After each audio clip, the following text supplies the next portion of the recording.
Started. All righty. All right. Thank you, everybody, for joining us. Today, we are hosting the Basics of Budgeting seminar with Mass Mutual Federal Credit Union. My name is Jackie, and I'm from the marketing department at the credit union. Today, we have Vice President Lynn LaCornick of lending, and she's going to talk to us about the basics of budgeting. If anyone has any questions during the seminar, please either use the chat and we will refer to them at the end. Make sure your mics are muted and take it away, Lynn. Thank you, Jackie. Good afternoon, everyone. Happy New Year. I actually love doing this seminar every year because it helps me get myself back on track. And why are we here? Because I bet we either had a wonderful Christmas that we're now trying to figure out how to pay for, and or we've made a New Year's resolution that we want to do better with our money this year than we did last year. I'm just guessing. Both of those are my reasons for wanting to host this every year. So basics of budgeting, we're going to go over a lot. Enter your questions when I'm speaking, so we have a record of them, and I'll get to each one before we're done. So why budget? There's 100 different reasons why to budget. They're different for everybody, but really it can all be summarized into one comment, and that is to relieve stress.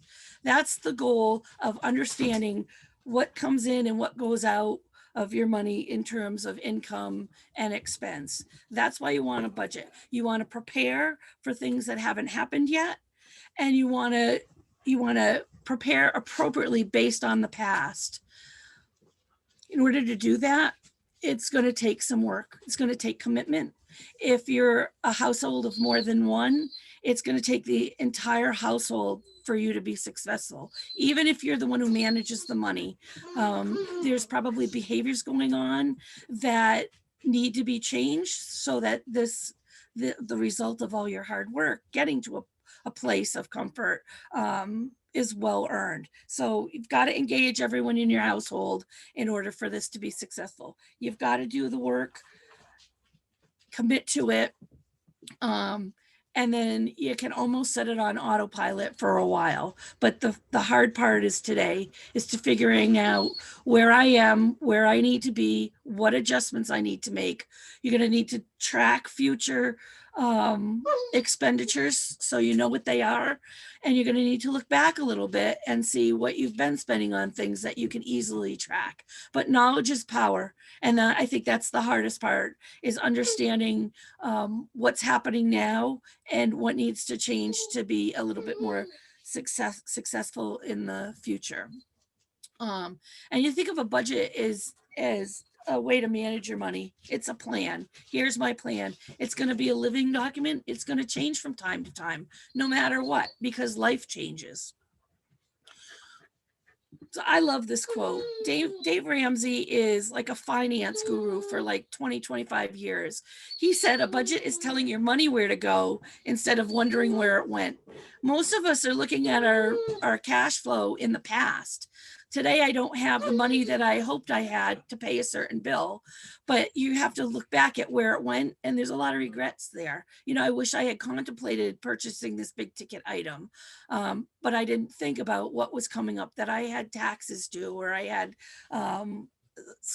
some unexpected, well, not unexpected, some out of the ordinary expense. So a lot of times we're looking in the past to figure out why we're not in a better place.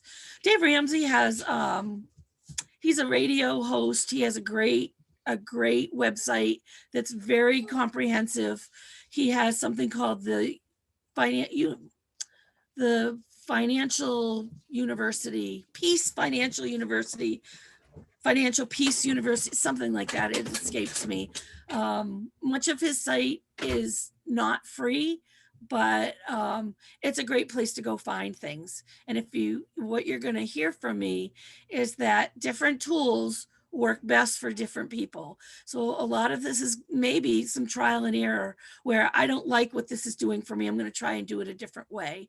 But Dave Ramsey and his website is a nice place to start, give you some information. And he does know his stuff. The types of budgeting we're going to go over today, here they are. This is a traditional line item budget. We're going to spend most of our time discussing that because it's really the basis for everything else. This is just what you would expect a budget to be. You know, everything in, look at what goes out, what needs to go out, and plan for it. So we're going to spend a lot of time there setting up the basis of all the other budgets. The other budgets all work off what you found out in preparing to do a traditional line item budget. So these are the 5 specific ones we're going to go through today. So the traditional line item budget is you're going to take a pad of yellow paper or a spreadsheet or whatever makes sense for you, and you're going to list all the money that comes into your household. What comes in, you're going to list what goes out. Make sure when you start this exercise that you only use net pay. You can't spend gross pay, but you can spend net pay. So we want to work with real money. So list all your net income that you have. I suggest doing it monthly because that's when most bills are due on a monthly basis. Then you're going to look at expenses, what goes out the door. And in order to do that, you can look back at your statements and try and figure out from that what you pay that is different every month and what you pay that's the same. They're fixed rate. There are fixed expenses and there's variable expenses. The fixed expenses are everything you know from month to month that rarely changes, like your rent, like your mortgage, like your car payment. Credit card payments, they may change, but they may be small changes. So depending on how volatile that balance is on a credit card, it could be a variable payment, could be a pretty much fixed payment. But the goal is to look back and see how you spent money in the past and do a couple of columns, all expenses labeled, what they're for, and whether they're fixed or variable. You're not going to know everything by just looking back a month or two. You go pull your statements, write down what you can see immediately for expenses that you've been paying. And then you're going to look going forward and you're going to actually track next month or next couple of months everything that you spend. So you will have a better idea of where your money is going. And that means groceries. If you're going to the grocery store, you keep a receipt or you write a notation. If you're going to CVS, even if you're buying a greeting card, you make a note and you keep the receipt or you write it down. When you're done doing that, you're going to get a real eye opener, I guarantee, on something that you didn't realize you were spending so much money on. Maybe a necessity, but it's something that you may not have thought of without doing this tracking. And it is hard and it is a pain, but just get it out of the way because, like I said, knowledge is power. You're going to set your budget up sooner and more appropriately by basing your numbers on real numbers and not guesstimates. So you want to do this to prepare for the future, but in order to do that, you have to look at what you've done in the past. And make sure that you set up appropriate categories. You absolutely want a category for something like entertainment. You don't know what that is. Nobody knows what that is, really. Everybody defines that differently. But if you track going forward for a month or can see it in the past, you're going to know, well, here are nights out that we had dinner out, or here are movies, and then, do an average. What do you want to say? What will fit into your budget so that all your needs are accounted for, and then have a bucket for entertainment and keep to that. But like I said, without you knowing what you're doing now and what you need to do in the future, you're going to do trial by error. And the more you know today, the less error you're going to have in setting up your budget. But again, it's going to change month to month, year to year as things change. The idea is to understand what's happening and where you want to go. This is a worksheet that we can certainly give you. It's the worksheet where it helps you separate out your different categories. They're adding categories for you, so you don't have to think of them. Some may work for you, some may not work for you. You could start here or use a pad of paper. Remember, you're looking at what comes in, what goes out, what's fixed the same every month, what's variable that changes every month. The other thing you're going to need to consider is, what do I pay on a quarterly or maybe an annual basis? You know, if you're a property owner and you pay your own property taxes, that could be quarterly, could be semi-annually, could be once a year. But knowing that allows you to break that down into a monthly amount that you're going to need to put aside or bucket out of your pay, so that when that expense comes, you're prepared for it. So we could certainly provide you with this worksheet. I like it because there's some things that you may not have thought about, but absolute track. You're going to see where changes need to be made. I'll make a comment about fees because I'm not sure if this one has fees, but you want to go look back last month, the last few months, see if you're paying any fees. Are you paying any late fees? Are you paying any fees for a check to be returned because it wasn't covered today, but it's covered tomorrow? That's money out the door. And that's the one thing that just drives me crazy, because you know what? You work hard for your money, and don't spend it giving it to somebody else because you're off a couple of days or you didn't think ahead. So fees have to go. I would put fees on this worksheet as actual things paid, paid last month or paid the last couple of months. You can see it on a statement, so you can know exactly, what that damage was. Hold on. So with that all being said, and you've done the work and you've laid out this traditional budget where you know what comes in, you know it needs to go out, you've done that work. Now you can look at other types of budgets, because the traditional budget may be too strict for you. I'm going to think that probably most of you will stick with the traditional one for a while, because it is that strict and it helps you set your behaviors appropriately. And it's hard to stick to, but then just know you could change to something that works for you once you've got a handle on things. The proportional budget is easy. You set it up yourself. It's pretty much how much comes in and what proportion of your income do you want to spend on certain items. The 50-30-20 rule is, you can see it here, 50% of your income is on needs. You define needs. 30% on wants. Again, you define wants. And 20% on debt and or savings. We're going to work on reducing debt, right? That should be the goal for anyone who has debt, is how do you reduce debt? And savings, we're going to talk about savings in a couple of minutes, because that's a slide itself. This is an easily maintained budget, but it's also easy to lose control of, because you set the 50, the 30, the 20. You might find that it's a 50-20-30 rule, where you need 30% of your pay to keep up with debt.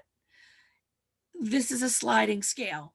So this is nice to me when you're all done with everything and you have a really good handle, you've done the work. Maybe next year after, say, you know what, I'm not going to track, I'm not going to worry about this so much. I've paid off a lot of debt, so I've got minimal items to separate out, and I'm going to work with this 50-30-20 and see what works for us. Because you're going to find out pretty quickly if you've got these items listed wrong, what a need is and what a want is. The pay yourself first budget, you're going to hear that terminology out there. If you look at types of budgets, this is a non-negotiable. Every budget should have pay yourself first. Every budget, including the traditional, everything. Because if you're not paying yourself first and you're waiting to the end of the month, where, okay, so I've got everything settled, I had money to do this, I've put away that, I've done, and then what I've left over, I'm going to put in savings. It never happens. Money sitting in your checking account is free money, and it's spendable money. Money put into a savings account is money that you might think twice of. Paying yourself first really is going to amount to you setting up a payroll deduction into a savings account. Payroll deduction. Figure out what you think you're comfortable losing out of your pay. Actually, have done the tracking, done the research, have an idea what your expenses are, and set up savings appropriately. If you decide to put $50 automatically into a savings account out of your pay, every pay, and find that that's too restrictive on other things because you have other priorities, fine, drop it down to 10, but make sure that it's something. I'll share the story with you because I'm a huge storyteller, but they're all true. So a long time ago, I wasn't, I work at the credit union. In 30 feet, I can go out and tell a teller, I need cash. Give me some money. Take it out of my savings account. I can easily transfer, as you all can through home banking, money from your checking to your save or from your savings to your checking. So even though you're saving money, it's really easy to move it out to checking and make it spendable. So a while back, a long time back, I went and opened up an account at another credit union and I picked $35 a pay to go into that account. Because at the time, that $35, I think I paid off something. I think I paid off something that was like $100 a month. And so I said, okay, instead of spending that money, which I like to do when you free up on a debt, that's all automatically spendable. But I went and set up an account. I've never stepped inside that credit union.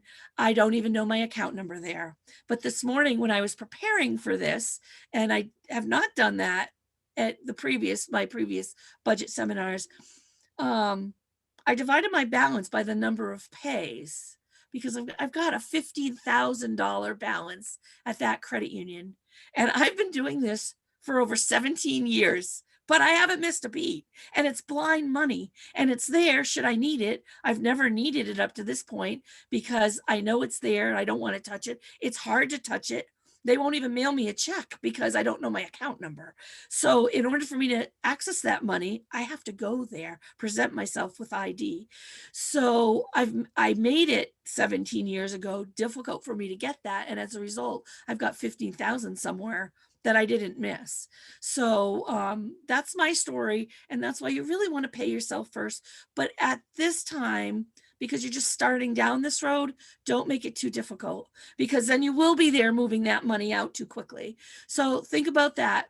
If you use the credit union exclusively and you don't realize it, you can open up as many savings accounts as you want, all under your same member number, and you can label those accounts for what you'd like.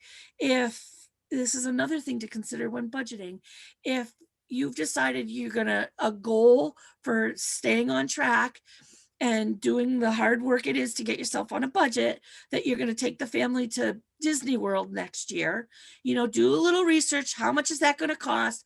Add it to your budget.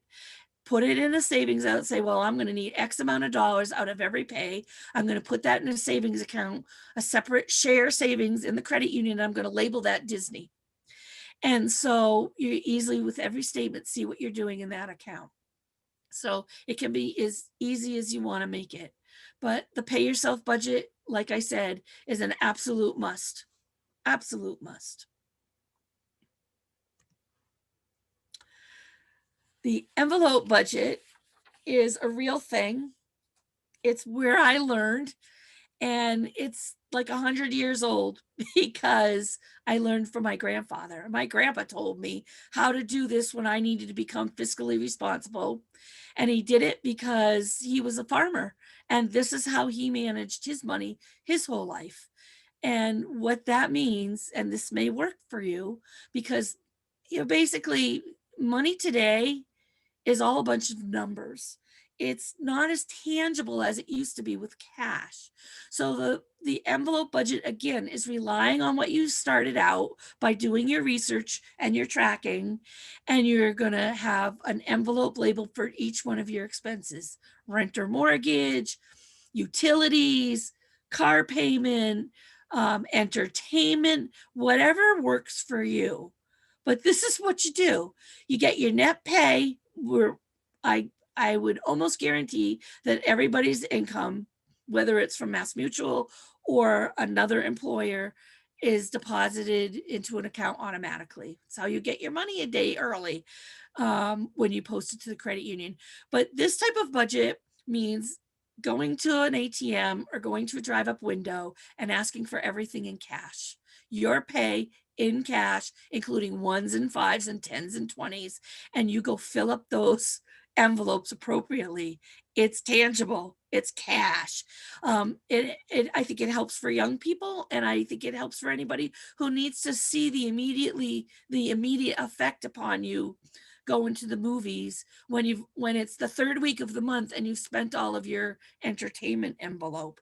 It's a warning for you to either stop spending until you get paid again, which is only a week away, which is incentive maybe just to leave it the way it is and make a different decision about going out to dinner tonight, or you're going to take some money out of another envelope. But you're going to note on that envelope that you shorted it, and you're going to think, well, I've got one pay left, and I best take that extra $40 and put it back into this account that I've just shorted. It's a real thing. Worked for me way back when. I don't know if it works for you, but I'm presenting options for you because everybody's going to have a best way, an easiest way to help this work for them. Again, a lot of work to start, a lot of commitment, but do it, and then it's finding the way that best works for you, and then it's somewhat on an autopilot and until things change or as things change. The zero sum budget is easy. I wouldn't call it a budget. It's pretty much all the money that comes in, you spend it, and whatever's left over, you put in your savings. You think into the future. I think anybody who's sitting here trying to figure out how to be better with their money and better at budgeting for the things that you want or the things that you need to do is not going to start at the zero sum budget. And if you think back to what I just said about paying yourself first, you still need to do that. Pay yourself first, make sure you have money for all your bills, which comes out of the research, and the rest you want to pick on how you want to save that or whether or not you want to earmark for something else. This works. I mean, it's a budget, but probably not for people who have a desire to get on and stay on a budget. One of the goals of budgeting your money is looking at expenses and figuring out, is there a way to get them down? So we're going to talk about that. And this goes hand in hand with you budget all you want, but if you're not making your future better, then you're only doing half the job because there are expenses that you can spend a little time to work to get rid of. And that's going to result in enjoying more of your money and having less stress when the unexpected comes up. And, if you think about the unexpected, we all think about, the unexpected bill, the medical bill that you didn't plan on, the stitches that you needed, or a big vet bill that you might have had, or, that's what we really think about. And then by not setting aside money for that rainy day, you're going to figure it out when the need arises. But what people don't really think about is that the unexpected could be something really good. It could be an opportunity, but that opportunity requires money. And had you had specific savings set up and have a cushion somewhere, you might not be able to take that opportunity in hand. Somebody could want to share a trip with you, or say, I got tickets to something, but we got to fly to San Francisco, maybe not in this environment, but an opportunity arises that you need to come up with some cash. So it could be a good thing. There's a lot of good things that come out of saving money. It doesn't have to necessarily be something that's bad and unexpected that unfortunately you're going to cut into your savings to do, but it could be something good. So cutting expenses is the way that you're going to free up more money to do that. It's pretty much paying down debt. It could be consolidating debt. It could be refinancing a car loan or an auto loan. You want to be careful with refinancing the mortgage or auto loan. If it's going to give you a lower rate, that's fine. And that, rates include money, rates are money. If you can do either one of those things or both of those things to lower your rate, make sure you consider what your savings. And if your payments are going down, payments keep this, if you can keep the payments the same, then you're going to pay that particular debt off quicker than you would have, because the rate's gone down. That's refinancing your mortgage, your auto. However, typically those two types of loans are already at a lower rate than credit cards. So if you refinance your mortgage and auto, keep the term the same, let the institution reduce your monthly payment based on the interest, and take the difference between what you were paying and what you're paying going further, and add that to what you would pay on a credit card debt. So you want to pay down debt very wisely, wisely how you do it and how you allocate. You can always negotiate bills. I always get questions about, credit card companies who you're consistently late, pay a lot of late fees, you struggle to pay, and they come back at you and say, well, we're happy to negotiate for a lower balance. If you owe 10, we're willing to take 7. Don't take those offers or really understand what you're going to do by doing something like that. Any debt that's not paid as originally agreed will hit your credit as being paid not as agreed for a lesser amount. And that lesser amount, that difference, is not forgiven by the credit card company. They say it is, but it's going to hit your credit as a loss. So that really hurts your credit score. It may feel good right now and liberating right now, but what's going to happen is the next time you need to borrow for anything, a car loan, a mortgage, another credit card, any type of loan, it's going to mean that you're going to be paying a higher rate of interest on that because you didn't meet an obligation by somebody, to somebody that you would originally agree to repay and fill. So be careful about negotiation. And always prioritize your decisions and try not to make the impulse purchases. Understand what you're doing. Again, you're going to see this by tracking. I tell you, when I first started doing this at Mass Mutual, I was using a lot of examples. And so I'll give you an example of when the building was open and we had the Starbucks cafe. I would go over and I would get a latte every day.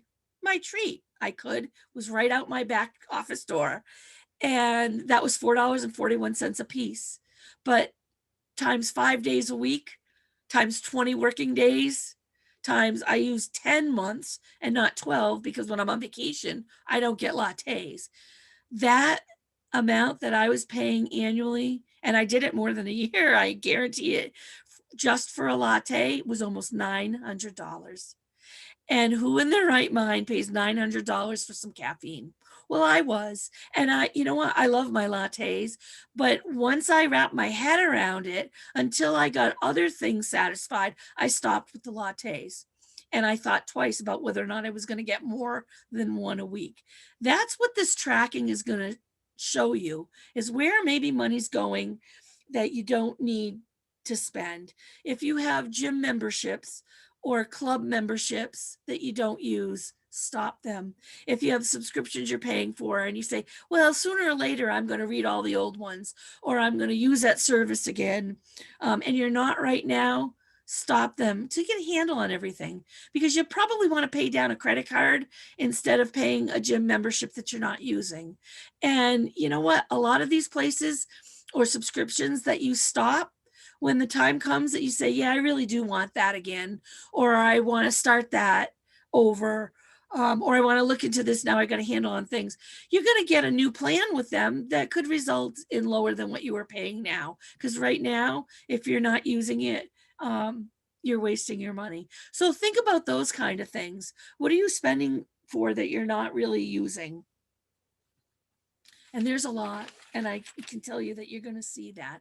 We have some marketing, some budgeting applications and some money management tools. The credit union utilizes one through home banking that's very comprehensive. It will integrate your accounts with other banks and other lenders so that you can see a snapshot. It will also track your debit card spending, so that if you're spending money at CVS, it will earmark that as a medical expense.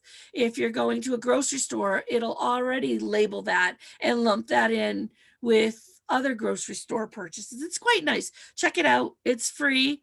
The other two are very wide, very well known. One is the YNAB. It's You Need a Budget. I love this site. It's you pay monthly for it. It's $12 a month or $84 a year, but it is comprehensive. It's awesome. It's a community. It has forums. You can find any kind of tool that you want within there. It helps you understand what you need to do. It helps you set goals. It helps you stay on track. I love this site. It's well worth it. Mint, to compare Mint, I think probably everybody's heard of Mint.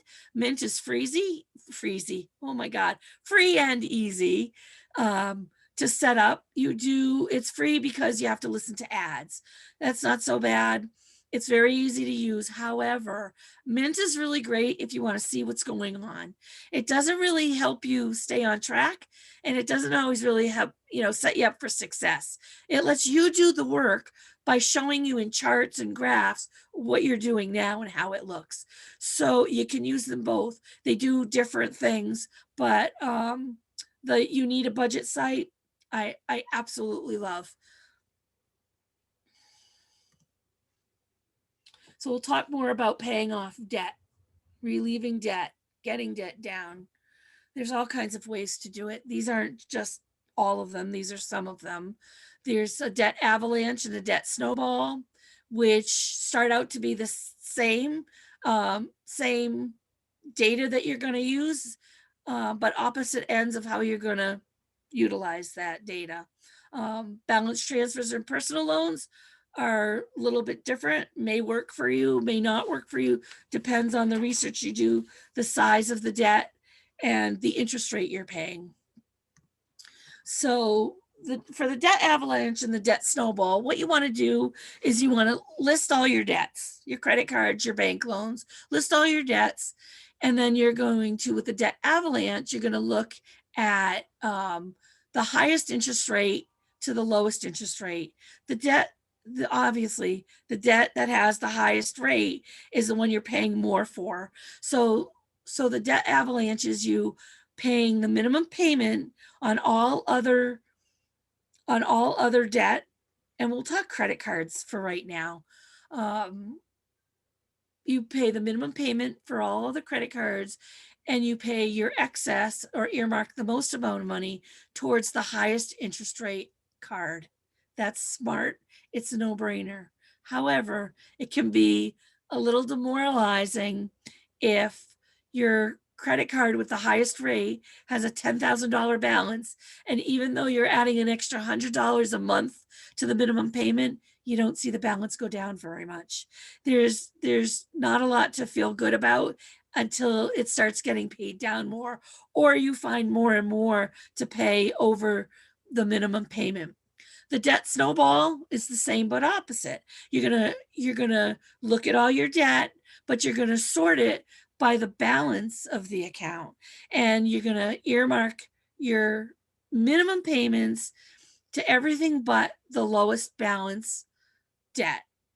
And on that debt, you're going to pay as much as you can over the minimum balance. So what that does, it gives you immediate satisfaction. If you've got 3 credit cards, you've got one that you owe 10,000 on, you got one that you owe 5,000 on, and you got one that you owe 1,000 on. In the snowball, you're not looking at rates, although you do want to consider rates, because rates, money out the door. But if you pay the minimum payment for now on the $5,000 debt, the $10,000 debt, and extra on the, I forgot what I said, $1,000 or $2,000 debt, that low balance account is going to get paid quickly, and it's going to get paid off quickly. Now, the idea is that once that lowest debt is paid in full, you take the entire amount that you were paying towards that, and you add that amount to the minimum payment on the next highest balance. It's gratifying and it's quicker. You might make a different choice if the rates are extremely low on the small balance and high on the big. But even if it's a really low rate, if you can get rid of it, the monthly payment is what's going to add to your budget to pay the higher rate loan next. So either one of these makes sense. Again, knowledge is power. And once you understand what it's doing, you know what, you make the decision of what you think works for you. And that can always shift. But please, if your goal is to decrease debt, when you're done with something, don't add that money back into your checking account. Earmark it somewhere in the budget for savings or to pay the next debt down or off. The balance transfers are all credit card debt. So it's credit card companies will periodically offer promos where they'll give you a low rate interest on a balance that you're transferring from another credit card lender. So these are all great, but every one of these promos has an end date. So it could be that you've got, and I'm going to pick numbers, that you have a credit card now that has a 15% interest rate. That's not bad for a credit card. Could be lower, could be a lot higher, but we'll just stay with 15%, kind of middle of the road. And then you get solicited or you see a credit card company out there offering 0% or 1% or 5%, but read the fine print. That's going to be that's on balances that you bring in from another credit card.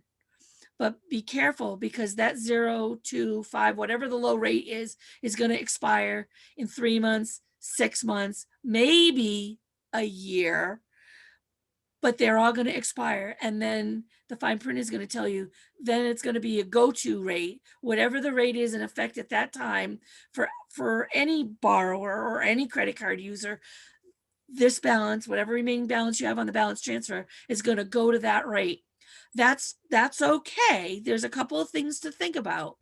If that 15% card that you moved over into a 2 or 3 or whatever, a low rate balance transfer, if the go-to rate on that account is 23%, then you absolutely want to move that money back out and move it back to either another balance transfer promo or move it back to the original credit card issuer at that 15% or whatever their rate is. The balance transfers are great, but you got to keep an eye on, and there's a little bit of work to do with them, unless what you're transferring is manageable and is probably going to be paid within that, 3, 6, 12 months. If that's the case, have at it. Our balance transfers, if you're moving money from outside the credit into one of our credit cards, our balance transfer rates are based on your credit, but they could be as low as $399 and up to $999, and that's for a full year. So we're certainly happy to do that. We just ran a 0% campaign on balance transfers. They were for only new card holders, and then that's closed and gone by. But I bring that up because you always want to look at what we push out there for information, read your newsletters, because it is something that you might take advantage of going further into the future. But these balance transfers, the $399 for A credit to the $999 for extremely poor credit, are great rates. And you probably going to be hard pressed to find another credit card company who doesn't charge you a fee for doing a balance transfer. Sometimes that fee is a flat fee. Sometimes it's a percentage of what you're transferring. And fees are money out the door that you're not going to see back. We never charge a fee, or they could charge you a higher rate at the end. Well, they will charge you a higher rate for balance transfer because they're going to look at that as a balance transfer rate after the promo, and not a purchase rate. So that's another thing to think of. Credit card companies can say, oh, on purchases, you're going to pay 15%. On cash advances, which was what a balance transfer is, that's 20%. We charge the same rate no matter what, whether it's a balance transfer or whether it's a purchase rate. It's the same once the promotional period is off. Personal loans may work for you. Personal loans generally are not large dollar amount loans. So if you owe $10,000 on a credit card, probably not going to move it to a personal loan. But what a personal loan can do, and it may be a lower rate, it may be a slightly higher rate. So you want to check that. Depends on how good your credit card company is and what they're charging you. The nice thing about personal loans, you have a fixed monthly payment and the month that debt will be paid. You don't with credit cards, even though credit card companies have to tell you how long it'll take you to pay off the current balance, making the minimum monthly payment. And it can be 30 years. And that's an eye opener, because they set their minimum monthly payment extremely low. The goal for the goal for credit card lenders is to make as much money as they can off you. We are a credit card lender, but we're also a not-for-profit financial cooperative. So we're not looking to make money off this. We're looking to offer you the best we can. So you can look at that, and knowledge is power by looking at your statement, because they have to provide that to you. But when you're making a minimum payment of more, if this is one of the accounts that you earmark to make a little bit more, you're never going to really know when you're going to be all done with it, because it's not going to come down at the same time. And many credit card companies have variable rates. That's when it's nice to shift to a personal loan. You know exactly what you're paying every month and the day that that loan will be paid in full. So I do like that idea. You got to check on what the rate is going to be on a personal loan, and look at how much you can get on a personal loan, because it may not be enough to pay off a big balance credit card company. So I'm just checking my notes. The other thing I wanted to bring up about alleviating some expense is that with some of the variable rate expense, like your utilities, you can certainly call your utility company and let them do the work. Tell them that you'd like to be put on a budget. They'll look at what you pay for oil for the whole year or the past 2 years, because it fluctuates. Same thing with electricity, or gas, or however you provide heat. It fluctuates greatly depending on the season and where you live. So a utility company, most of them will look back and set you on a budget whereby they average what you pay for the last year or the last 2 years, and make that a monthly budgetary item, so that you know that every month you're paying the same thing, you're budgeting the same thing for utilities, where those can be variable and totally unexpected. Not to know, with the price of oil, how much is it going to need to fill my tank, February 12th, when I'm running out of oil. So that's another tidbit. Call your utility companies and see if they're willing to put you on a budget. I like that. They don't charge you for it. It's not like you're paying extra, and they keep track of it. So at some point, if you're ever going to move utility companies, they settle up with you. They look at when you plan to move or when you plan to cut off, and they look at your budget, and then they update it to say, okay, we're done with this. What's outstanding, and where are you with your budget? So I think that could be a great tool to utilize to get things under control, where you're setting up a budget that's very predictable. Again, it's a lot of work to set this up. You need commitment. You need to commit. You need commitment from the household, but knowledge is power. And the more you dig into this, the more hard work you do for, 2 months of tracking. And trust me, tracking your expenses is a huge pain, because debit cards are so easy. And unlike the old days where you wrote a check and you put it in your checkbook register, unless you sign on to home banking, you really don't know where you are with a balance in your account coming and going using a debit card. There's nothing wrong with that, but you need to understand when you're setting this up that you want to set it up appropriate, so you're not falling backwards. And if you're standing on the edge of a debt cliff, you really want to nail down what you need to do. And by doing that is making prudent decisions when it comes to spending. And it works best in telling you, if you do the hard work, if you do a lot of drive through, put an envelope in your glove compartment, shove all the receipts. If the receipt isn't labeled CVS or Walmart or whatever the expense, you put a pen on a pad and you clip it there, and you're right while you're sitting in your car on that receipt, CVS or close or whatever it is. But that's the most pain that it is tracking. Going back is somewhat easy. You just pull some statements and you look at what you spent money on, if you can decipher it that way. I'm telling you, if it's worth doing it because the end goal or the end result is you relieving the stress that you probably have right now. Questions?